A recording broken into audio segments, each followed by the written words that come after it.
ረሃብ ነበር፣ ረሃብ ተደበቀ፣ በርካታ ሰዎች እንደዚህ ሆኑ የሚል ጉዳይ ተነስቷል።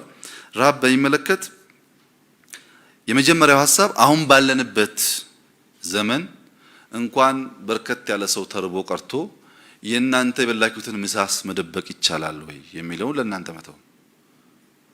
ያልተሰራው የዛሬ 10 ዓመት ኢንሳ ያለ የነበረው በሚባልበት ዘመን ዛሬ ሰው ተርቦ መደበቅ የሚቻል አይመስለኝም። ምክንያቱም ተራበ የሚባለውም ሰው ቢሆን ከ10 ቢያንስ አንዱ ሰው ሞባይል አለው፣ በፌስቡክ ራሱ መዘገብ ይችላል።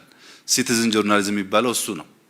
ያን ያክል መደበቅ የሚያስችል ጉዳይ የለም። ሁለተኛ በወሎ ረሃብ ተደበቀ ንጉሱ በንጉሱ የተደበቀ የሚባለውን ዜና በወቅቱ የነበሩ ምሁራን እነ ፕሮፌሰር መስፍን አካባቢ ድረስ ሄደው አጥርተው አይተው በአንድ በኩል ጉዳዩ እንዲታወቅ በሌላ በኩል መንግስት ደግሞ ትኩረት ሰጥቶ እንዲሰራ ጫና ያደርጉ ነበር። ዛሬ ከ40 ምናምን ከ50 ዓመት በኋላ ጠንከር ብሎ በቦታው ሄዶ ጉዳዩን ለይቶ እውነተኛ መረጃ ማምጣት የሚችል ሚዲያና ምሁር ያጣንበት ጊዜ መሆኑ ያው መልሳችሁ እናንተኑ ትዝብት ውስጥ የሚከት ይሆናል ማለት ነው። ለምሳሌ ረሃቡን በሚመለከት መንግስት ደበቀ የሚባለው ባለፈውም እንዳነሳሁት መጋቢት 1 ነው ለፌደራል መንግስት ጥያቄ የቀረበው። መጋቢት 2 ምላሽ ሰጥተናል። ሁለተኛ ረሃብ ተስታኮ ሰዎች ሞቱ ለሚባለው እስካሁን ባለኝ ሪፖርት በበሽታ አንድ ሰው ከሞት በስተቀረ ረሃብ ተከትሎ በዛ አካባቢ የሞተ ሰው በሪፖርት የለም። ችግር አለ። መፈናቀሉ በጣም ነው የሚያስጠላው። ህፃናት፣ ሴቶች የተቸገሩ ነው። ፔኑን ሳይሆን እየገለጽኩ ያለሁት ፋክቱ ግን ለታሪክም ስለሚቀጥል በሚዛኑ ማስቀመጥ ተገቢ ይሆናል። አሁን ከዚያ በኋላ በወታደራዊ መስክ በኦፕሬሽን ስራ የሚሰሩ በፖለቲካ መስክ ሁለቱን ክልሎች የሚያወያዩ በሽምግልናውም የሀገር ሽማግሌዎች በተባበረ ክንድ ጉዳዩን ባጠረ ጊዜ ለመፍታት ሙከራ የተደረገ ነው። ይሁንና ከጉጂ ብቻ ሳይሆን የተፈናቀለው ሰው ከሚባለውን በላይ በየቀኑ ከከተማም ከምንም ሰው እየተጨመረ ያን መለየት መከራ ሆኗል። ይሄን እናንተም ባላችሁ ስራ ቀረብ ብላችሁ ብታዩ መለየት ትችላላችሁ። ግርግር ሁሌ ሲፈጠር መሀል አብሮ የሚገቡ ኃይሎች ስላሉ ይሄን እየለየን ማስተካከል ያስፈልጋል። ይሄ ብቻ አይደለም። ከሪፎርም በኋላ ከ3 ሚሊዮን ህዝብ ላይ ተፈናቀለ ብለው ካለምንም ስጋት በሚዲያ የሚናገሩ ሰዎች አሉ። ካለምንም መሸማቀቅ። ለምሳሌ አንዳንድ ሰዎች ፊገሩን ብቻ ሳይሆን ከሪፎርም በኋላ ከሶማሌ እንኳን ብንወስድ ከ1 ሚሊዮን በላይ ኦሮሞዎች ተፈናቀሉ ብለው ካለምንም መሸማቀቅ ይናገራሉ። ይሄ ውሸት ነው። እኔ ወደ ቢሮ ስመጣ ከ1.1 ሚሊዮን በላይ ተፈናቅሎ ያልተመለሰ ህዝብ አለ። ይሄንን ባክሎግ ነው የወረስኩት፣ የመፈናቀል ባክሎግ ማለት ነው። ከመጣው በኋላ 1.5 ሚጠጋ ሰው ተፈናቅሏል ተጨማሪ። ይሄ ደግሞ አሳፋሪ ነው። በለውጥ አየር ውስጥ መከሰት የማይገባው አሳፋሪ ተግባር ነው። በድምሩ የነበረውን የመፈናቀል ቁጥር ባለፈው ዓመት 1.1 ሚሊዮን የሚጠጋ ሰው መመለስ ወደ ቀድሞ ቦታቸው። አሁንም በርከት ያለ ሰው ከግማሽ በላይ የሆነ ሰው በአዳዲስ ሰፈር በቤተሰብ በምናምን በካምፕ የሚኖር ህዝብ አለ። ይሄን ባጠረ ጊዜ ዘላቂ ህይወት የሚመራበት ስራ መስራት ይኖርብናል። ይሄን እኔም እናንተም ኢትዮጵያውያን በጋራ የምንሰራው ኢትዮጵያውያንን ማፈናቀል መሆኑን በጋራም የምንናገረው መሆን አለበት። ይሄ ጸያፍ ነገር ነው፣ የሚጠቅም ነገር አይደለም። በዚያ ልክ ማየት ተገቢ ይሆናል። የካታርና ዩናይትድ አረብ ኤሚሬትን በሚመለከት በመጀመሪያ ደረጃ ኢትዮጵያ ያልተጋበዘችበት የዓለም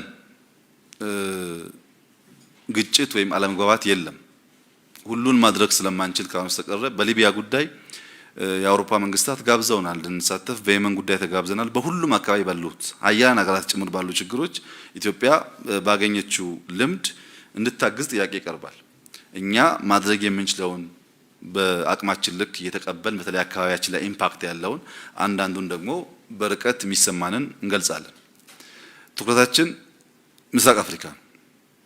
ምስራቅ አፍሪካ ላይ ትኩረት የምናደርግበት ምክንያት ለምሳሌ ኬንያና ሶማሌ ሲቃረኑ በቀጥታ ኢትዮጵያ ትጠቃለች።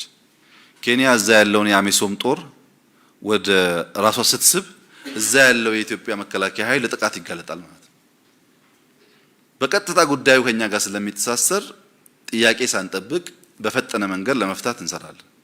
ትንሽ ደግሞ ቀይ ባህርን ስንሻገር በመካከለኛው ምስራቅ ያለው ሁኔታ ህዝቦቹ አንድ ህዝቦች ናቸው። ያጎታሞች ልጆች ነን ይላሉ። አንድ ቋንቋ ይናገራሉ፣ አንድ ባህል አላቸው፣ አንድ ሃይማኖት አላቸው። በንጽጽርም በጣም እያደጉ እየሰለጠኑ ያሉ ሀገራት ናቸው። እነሱ አካባቢ የሚፈጠረው ግጭት የመካከለኛው ምስራቅ ግጭት አይባልም። በከፍተኛ ደረጃ ወደዚህ ኤክስፖርት ይደረጋል ወይም እኛ ኢምፖርት እናደርገዋለን። የነሱ መከፋፈል የኛን ሪጅን በከፍተኛ ደረጃ አፌክት ያደርገዋል። እንደ ቅርብ ጉዳይ እንመለከተዋለን።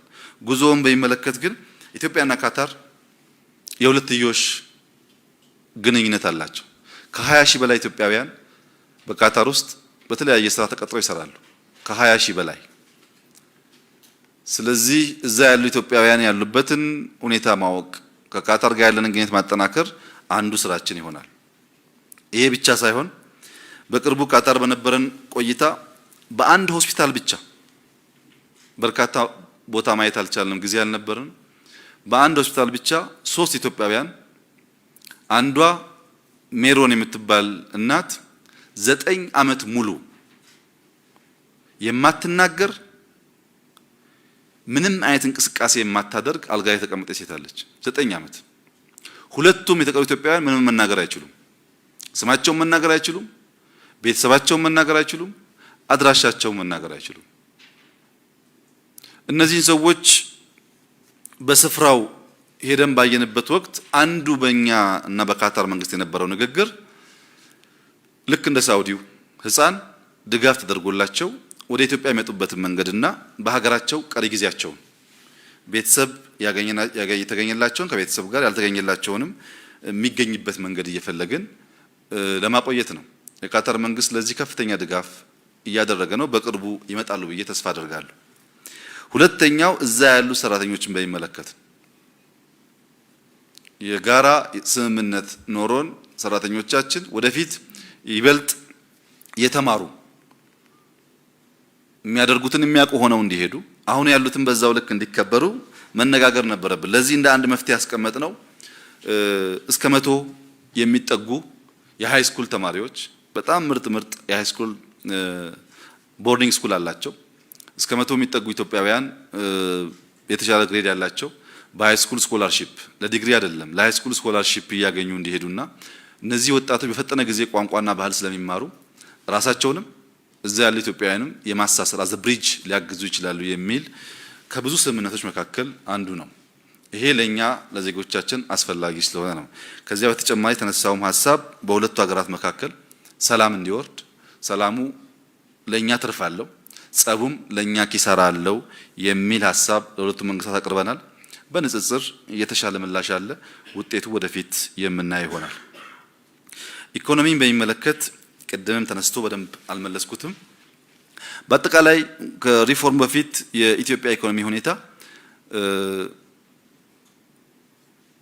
አደገኛ ብቻ ሳይሆን አረንቋ ውስጥ የገባ ነበር። አረንቋ ውስጥ የገባ ኢኮኖሚ ነው የተረከብነው። ልክ ቢሮ ገብተን በሳምንቱ 20 ቢሊዮን የሚጠጋ የደሞዝ ክፍያ ጥያቄ መመለስ አንችልም ነበር። ያበደሩን ሀገራት ብድር እንድንመልስ ጥያቄ ያቀርባሉ። እኛ ከፍተኛ የውጭ ምንዛሪ ችግር አለብን። እዳ መክፈል አንችልም። ተጨማሪ መበደር አንችልም።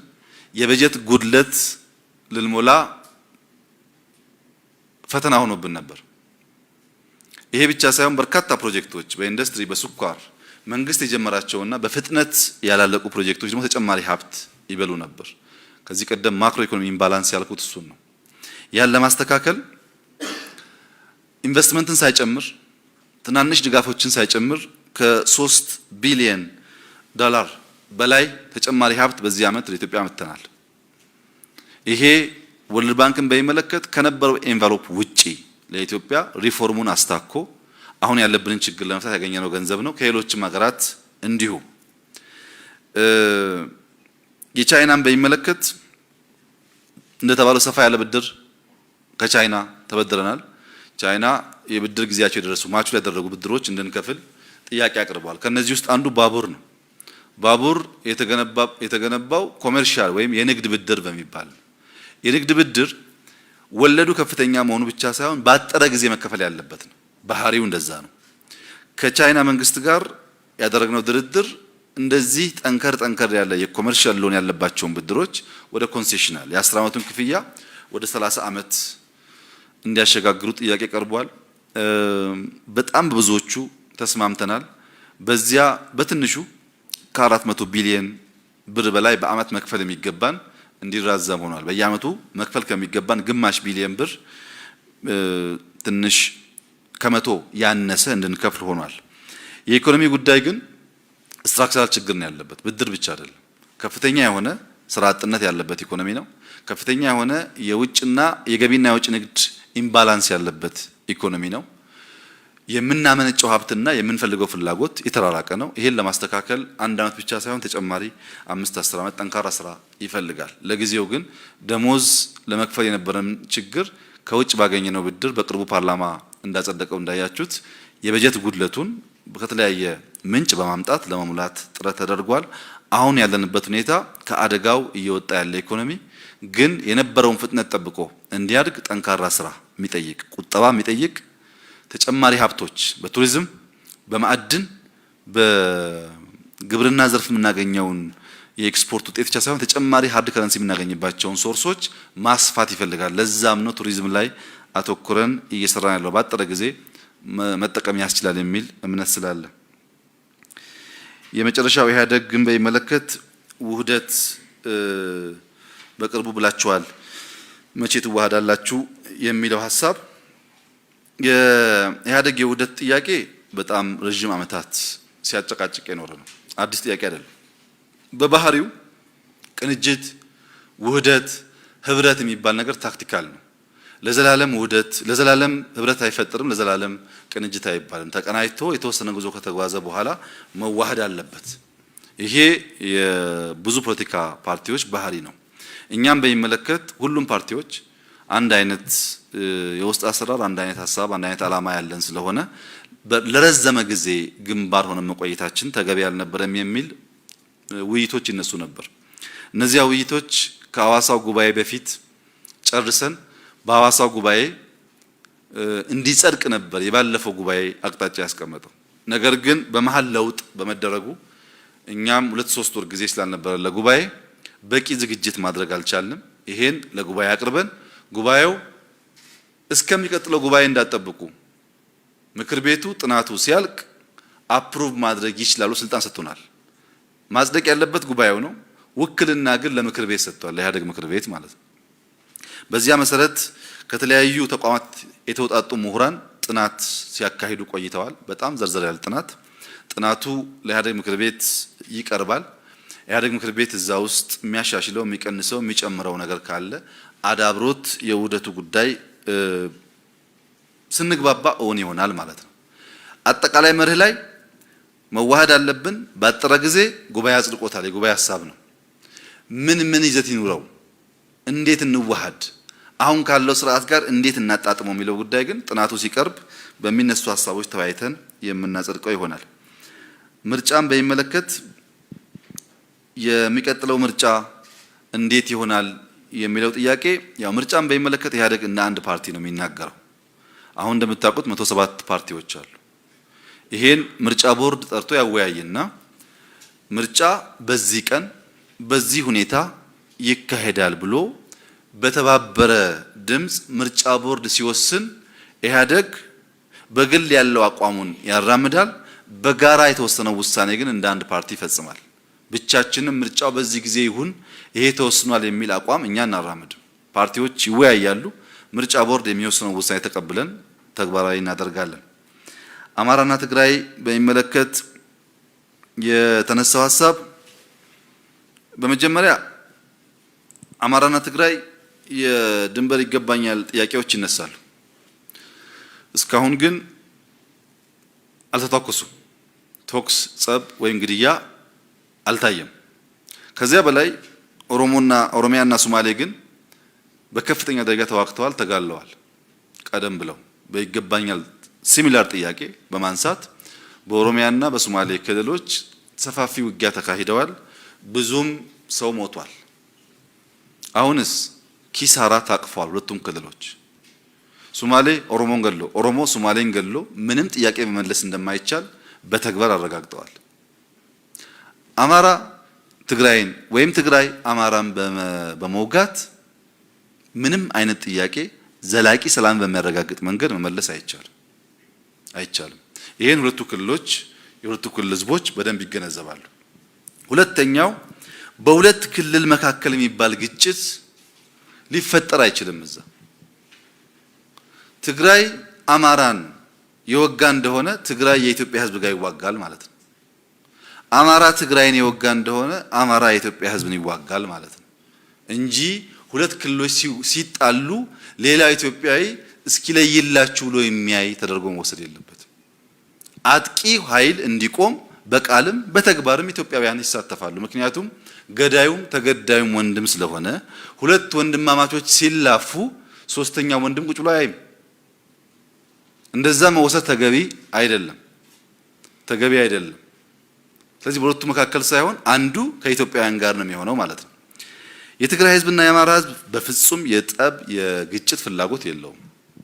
የሁለቱም ህዝቦች ሰዎች ጋር በተለያየ አጋጣሚ ተወያይተናል። በጣም ደህንነት ያለበት አካባቢ ነው። ለምሳሌ የሰቆጣ ኮሪደር የሚባለው ከላሊበላ ሙሉ አጎን ይዞ እስከ ትግራይ ጫፍ ያለው ቀጠና እንኳን በኢትዮጵያ በአፍሪካም በጣም የተጎዳ የሚባል አካባቢ ነው። ይሄንን ቀጠና እንዴት አድርገን እንቀይረው ነው ትግራይና ለአማራ ለኢትዮጵያ መንግስት ጭንቀት መሆን ያለበት እንጂ ውጊያ አይደለም። ጥያቄዎቹስ ይነሳሉ። በህግ አግባብ ውይይት ይደረጋል። በህግ አግባብ መፍትሄ ያገኛል። ከዚህ ያለፈ ነገር መሆን የለበትም። በእኛ ደረጃ በተደጋጋሚ ስንነጋገር ቆይተናል። እስካሁን ያጋጠመ ነገር የለም፣ ወደፊትም አያጋጥም የሚል ተስፋ ነው ያለኝ።